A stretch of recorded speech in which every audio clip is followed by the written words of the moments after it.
Gauri Suryavanshi, S मराठीमध्ये आपलं स्वागत। वळूया आजच्या बातमीकडे।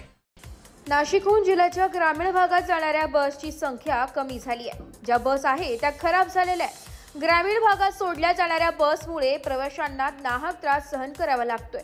कळवण आगाराची नाशिक कनाशी MH06 S 8439 ही बस नाशिककडे येत असताना सकाळी 7 वाजेच्या सुमारास बोरगाव तालुका सुरगाणा येथे नादुरुस्त झाली आहे। या बसमध्ये 35 प्रवासी होते। परिसरातील नागरिकांना नाशिक येथे दवाखाना किंवा जिल्ह्याच्या ठिकाणी असलेले सरकारी कामासाठी जाण्यासाठी सकाळी ही बस सोयीस्कर असल्याने या बसमध्ये प्रवासी प्रवास करतात। त्यातच या बस नेहमी रस्त्यात नादुरुस्त होत असल्याने प्रवाशांना नाहक त्रास सहन करावा लागतोय। पेठ, सुरगाणा, त्र्यंबकेश्वर या आदिवासी भागात जाणाऱ्या बसेस चांगल्या दर्जाच्या द्याव्यात अशी मागणी अनेक बस चालकांनी आगार व्यवस्थापकांकडे केली आहे। कळवण आगारातून सुरगाणा ग्रामीण भागात जाणाऱ्या बसेसची अगोदर तपासणी केल्यानंतरच सोडण्यात याव्यात अशी मागणी प्रवाशांनी केली आहे। एस मराठी न्यूजसाठी लक्ष्मण बागुल, सुरगाणा।